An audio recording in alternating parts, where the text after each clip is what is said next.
Henesis Kapitulo 1. Nang simulang likhain ng Diyos ang lupa at ang langit, ang lupa ay wala pang hugis o anyo. Dilim ang bumabalot sa kalaliman at umiihip ang malakas na hangin sa ibabaw ng tubig. Sinabi ng Diyos, magkaroon ng liwanag at nagkaroon nga. Nasiyahan ng Diyos nang ito'y mamasdan. Pinagbukod niya ang liwanag at ang dilim. Ang liwanag ay tinawag niyang araw at ang dilim naman ay tinawag na gabi. Dumaan ang gabi at sumapit ang umaga. Iyon ang unang araw. Sinabi ng Diyos, magkaroon ng kalawakang maghahati sa tubig upang ito'y magkahiwalay. At nangyari ito. Ginawa ng Diyos ang kalawakan na pumagitan sa tubig na nasa itaas at nasa ibaba. Langit ang tinawag niya sa kalawakan. Dumaan ang gabi at sumapit ang umaga. Iyon ang ikalawang araw. Sinabi ng Diyos, magsama sa isang dako ang tubig sa silong ng langit upang lumitaw ang lupa. At ito'y nangyari. Ang lupa ay tinawag niyang daigdig at karagatan naman ang nagsamang tubig. Nasiyahan siya nang ito'y mamasdan. Pagkatapos, sinabi ng Diyos, magkaroon sa lupa ng lahat ng uri ng halamang namumunga at nagbutil. At nangyari ito. Tumubo nga sa lupa ang gayong mga halaman. Nasiyahan siya sa kanyang ginawa nang ito'y mamasdan. Dumaan ang gabi at sumapit ang umaga. Iyon ang ikatlong araw. Sinabi pa ng Diyos, magkaroon ng mga tanglaw sa langit para magbukod ang araw sa gabi. Ito ang magiging batayan sa bilang ng mga araw, taon at kapistahan. Mula sa langit, ang mga ito'y magsasabog ng liwanag sa daigdig. At gayon nga ang nangyari.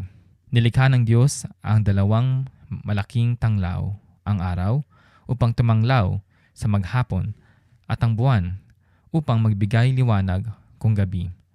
Nilikha rin niya ang mga bituin. Inilagay niya sa langit ang mga tanglaw na ito upang magsabog ng liwanag sa daigdig. Tumanglaw kung araw o gabi at magbukod sa liwanag at dilim. Pinagmasdan ng Diyos ang kanyang ginawa at siya'y nasiyahan.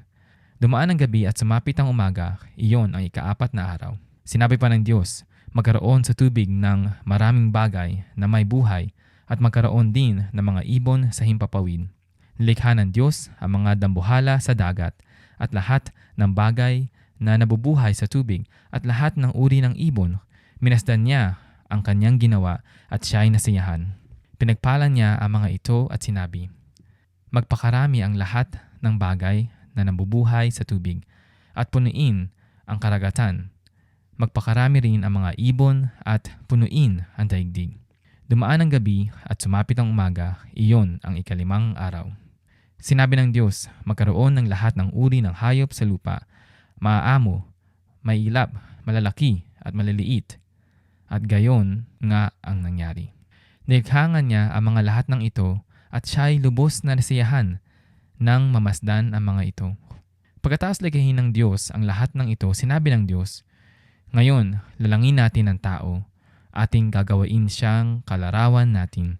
Siya ang mamamahala sa mga isda, mga ibon at lahat ng hayop, maging maaamo o mailap, malaki o maliit. Nilalangan ng Diyos ang tao ayon sa kanyang larawan. Lumalang siya ng isang lalaki at isang babae, at sila'y pinagpala.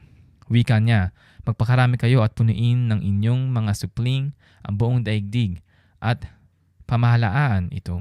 Binibigyan ko kayo ng kapangyarihan sa mga isda, sa mga ibon at sa lahat na may ilap na hayop, maging malalaki o maliliit. Bibigyan ko rin kayo ng lahat ng uri ng butil at mga bungang kahoy na inyong makakain. At lahat ng halamang luntian ay ibibigay ko naman sa may ilap na hayop, malaki man o maliliit, at sa lahat ng mga ibon. At ito nga ang nangyari. Pinagmasdan ng Diyos ang lahat niyang ginawa at lubos siyang nasiyahan. Dumaan ang gabi at sumapit ang umaga. Ito ang ika-6 na araw.